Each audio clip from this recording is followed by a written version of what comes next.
मोक्षमार्गस्य नेतारं वेत्तारं कर्मभोवृतां ज्ञातारं विश्वतत्त्वानां वन्दे तद्गुणलब्धये। श्री तत्वार्थ सूत्र ग्रंथ जी में आचार्य श्री उमा स्वामी जी महाराज 9वें अध्याय में शंबर और निर्जरा तत्व को समझा रहे हैं। शंबर के जो 6 कारण बताए गए हैं उनके बारे में हमने समझ लिया है, और अब निर्जरा का जो हेतु है, कारण है तपसा निर्जरा चा, उन तपों का वर्णन चल रहा है, जिसमें बाह्य बहिरंग 6 तप हमने समझ लिए हैं, अंतरंग 6 तप के नाम भी हमने समझ लिए हैं, और ध्यान के पहले प्रायश्चित, विनय, वैयाव्रत, स्वाध्याय और व्योतसर्ग, इनके भेद हमने समझ लिए हैं। अब एक एक करके इन भेदों के बारे में समझाया जा रहा है। सबसे पहले प्रायश्चित तप के 9 भेद बताए जा रहे हैं। सूत्र नंबर 22 दोहराएंगे। आलोचना प्रतिक्रमण, आलोचना प्रतिक्रमण, तदुभय विवेक, तदुभय विवेक, व्युत्सर्ग, तपश्चेद, परिहारोपस्थापना। ये प्रायश्चित के 9 भेद इसमें बताए गए हैं। आलोचना, प्रतिक्रमण, तदुभय, विवेक, व्युत्सर्ग, तप, छेद, परिहार और उपस्थापना, ये प्रायश्चित के 9 भेद हैं। प्रायश्चित तो आप समझ ही रहे हैं कि कुछ व्रत वगैरह में गलती हो जाती है तो उसे त्रुटि को या उस दोष को दूर करने के लिए प्रायश्चित किया जाता है। तो वह प्रायश्चित यहाँ 9 प्रकार का बताया गया है। पहला है उसमें आलोचना। तो आलोचना कहते हैं गुरु से अपने प्रमाद को निवेदन करना, ये आलोचना है। और आलोचना में भी दोष होते हैं, माने शुद्ध आलोचना होना चाहिए। आलोचना में क्या दोष होते हैं? 10 प्रकार के दोष बताए गए हैं आलोचना के। जैसे आचार्य अपने ऊपर दया करके थोड़ा प्रायश्चित दें, इस भाव से आचार्य को पिछी कमंडल आदि भेंट करके फिर दोष का निवेदन करना, यह आकंपित दोष कहलाता है। गुरु की बातचीत से प्रायश्चित का अनुमान लगाकर दोष का निवेदन करना, ये अनुमापित दोष है। और जो दोष किसी ने करते नहीं देखा उसे छिपा लेना, और जो दोष करते हुए देख लिया उसे गुरु से निवेदन करना, ये दृष्ट दोष है। आलोचना के दोष बताए जा रहे हैं, ये दृष्ट दोष है। केवल स्थूल दोष का निवेदन करना और सूक्ष्म दोषों को नहीं बताना, इसे बादर दोष कहते हैं। महान प्रायश्चित के भय से महान दोष को छिपा लेना और छोटे दोष का निवेदन करना, ये सूक्ष्म दोष है। मतलब बड़ा दोष तो नहीं कहा, और सूक्ष्म दोष केवल बताया जिससे थोड़ा प्रायश्चित मिले। दोष निवेदन करने से पहले गुरु से पूछना कि महाराज, यदि कोई ऐसा दोष करे तो उसका क्या प्रायश्चित होता है? यह छन्न दोष है। प्रतिक्रमण के दिन जब बहुत से साधु एकत्र हुए हैं और खूब हल्ला हो रहा हो, उस समय दोष निवेदन करना जिससे कोई सुन ना सके, इसे कहते हैं शब्दाकुलित दोष। और गुरु ने जो प्रायश्चित दिया है वह उचित है या नहीं, ऐसी आशंका से अन्य साधुओं से पूछना बहुजन नाम का दोष है। और गुरु से अपने दोष ना कहकर अपने सहयोगी अन्य साधुओं से दोष कहना, ये अव्यक्त नाम का दोष है। और गुरु से प्रमाद का निवेदन ना करके जिस साधु ने अपने समान अपराध किया हो उससे जाकर पूछना कि तुझे गुरु ने क्या प्रायश्चित दिया है, क्योंकि तेरे समान ही मेरा भी अपराध है। जो प्रायश्चित तुझे दिया है वही मेरे लिए भी युक्त है। ऐसे करना यह तत्सेवी नाम का दोष है। इस तरह ये 10 दोष होते हैं आलोचना से संबंधित।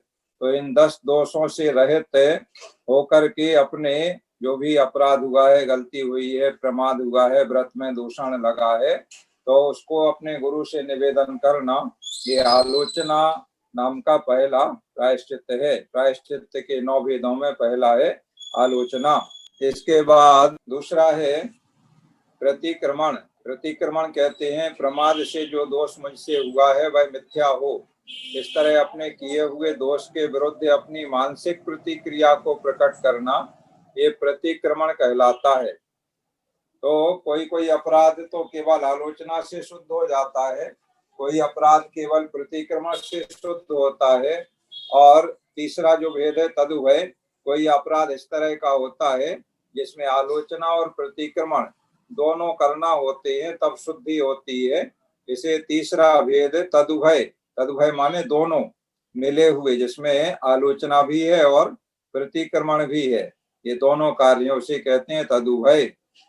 इस तरह 3 हो गए। फिर चौथा है विवेक नाम का प्रायश्चित। जैसे दोष सहित कोई आहार या उपकरणों का संसर्ग हो जाए तो उसका त्याग करना, ये विवेक नाम का प्रायश्चित है। इसके बाद है व्युत्सर्ग प्रायश्चित। कायोत्सर्ग करने को व्युत्सर्ग कहते हैं।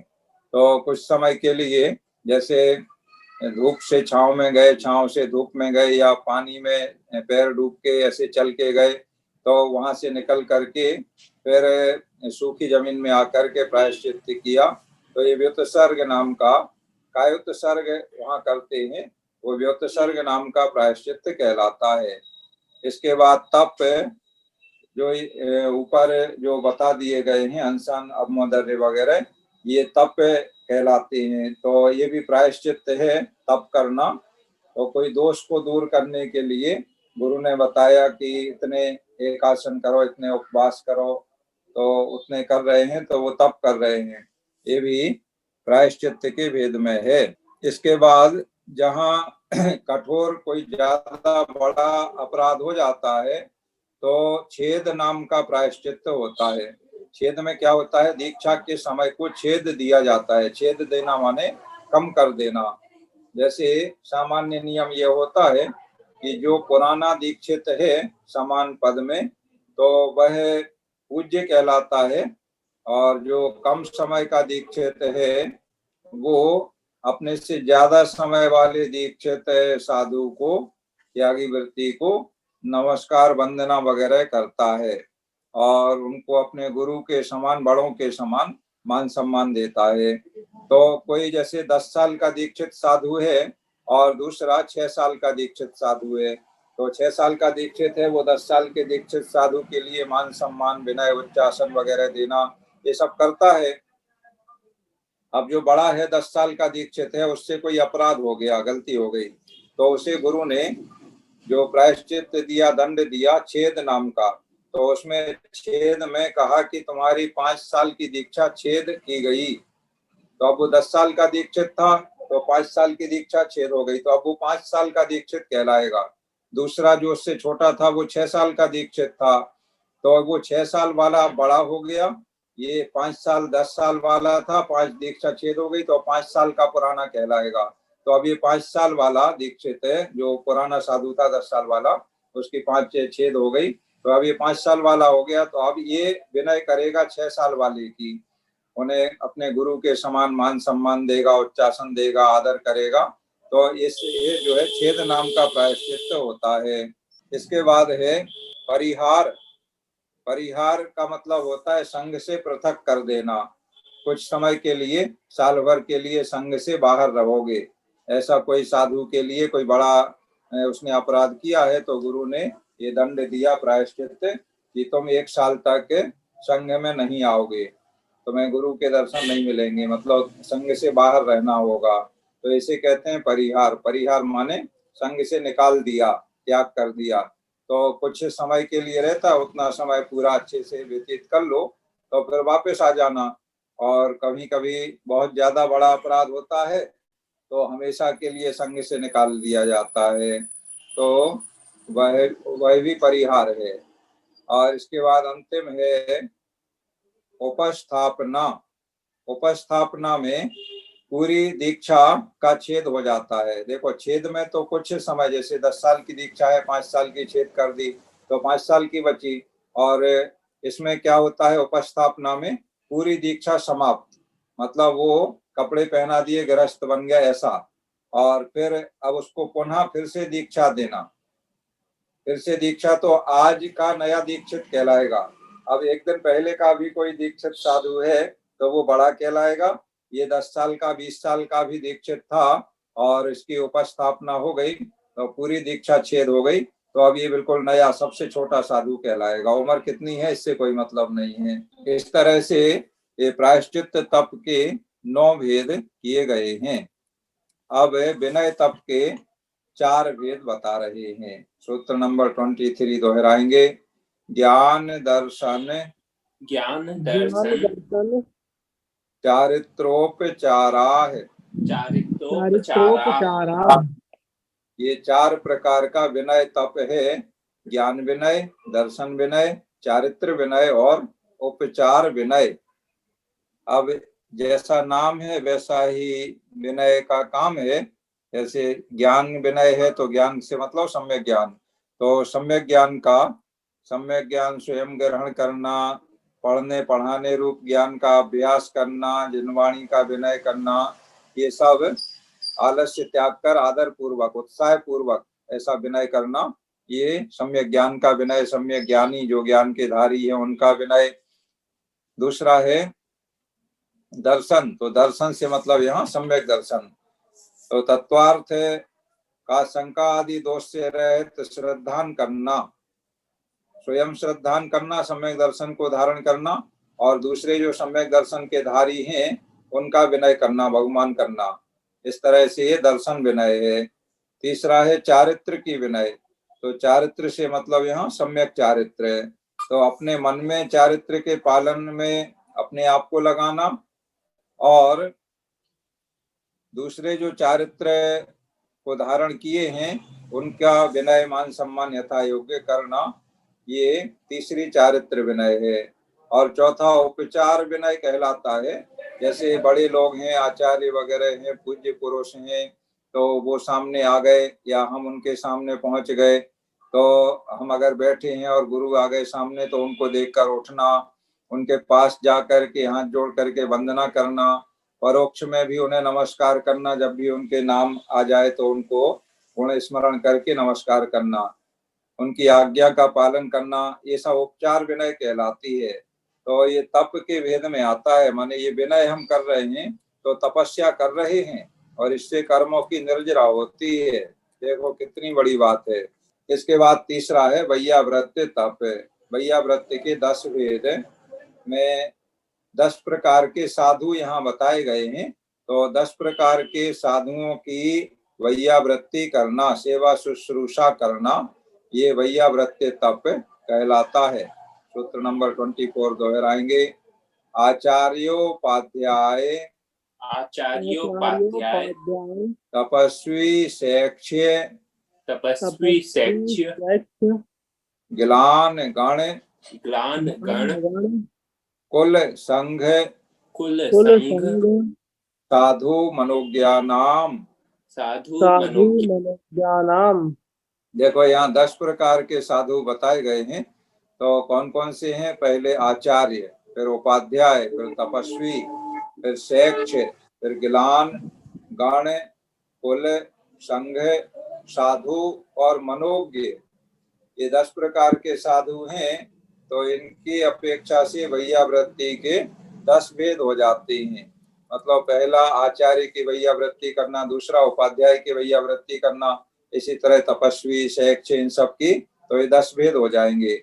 अब इनकी परिभाषा समझ लेते हैं संक्षेप में। आचार्य किसे कहते हैं? जो शिक्षा दीक्षा देते हैं, सब मुनि जिनके पास जाकर व्रत आचरण करते हैं, नियम वगैरह ग्रहण करते हैं, दीक्षा लेते हैं, संघ का संचालन करते हैं, वे आचार्य कहलाते हैं और अपने संघ में श्रेष्ठ होते हैं, सबसे पूज्य होते हैं। इसके बाद दूसरे हैं उपाध्याय। उपाध्याय वे हैं जो अपने जिनके मुनि संघ में जितने साधु त्यागी वृत्ति हैं उन सबको पढ़ाते हैं, शास्त्राभ्यास कराते हैं, तो उन्हें उपाध्याय कहते हैं। इसके बाद तपस्वी, जो बहुत उपवास वगैरह ऐसा तप करते हैं, वे तपस्वी साधु कहलाते हैं। फिर है शैक्ष, जो पढ़ने वाले हैं, श्रुत का अभ्यास करते हैं, वे शैक्ष कहलाते हैं। और गिलान, गिलान कहलाते हैं बीमार साधु। कोई बीमार हैं, रोगी साधु हैं, तो उनको गिलान कहते हैं। इसके बाद गण, गण कहलाता है जो वृद्ध मुनियों की परिपाटी में जो मुनि होते हैं उन्हें गण कहते हैं, पुराने दीक्षित होते हैं। और फिर है कुल, दीक्षा देने वाले आचार्य की शिष्य परंपरा को कुल कहते हैं। जैसे हमारे यहाँ परिवार होता है, ऐसे आचार्य की शिष्य परंपरा में तो वो एक कुल के कहलाते हैं, तो वो उनको कुल कहते हैं, माने शिष्य परंपरा को। इसके बाद होता है संघ, संघ कहलाता है 4 प्रकार के साधुओं का समूह।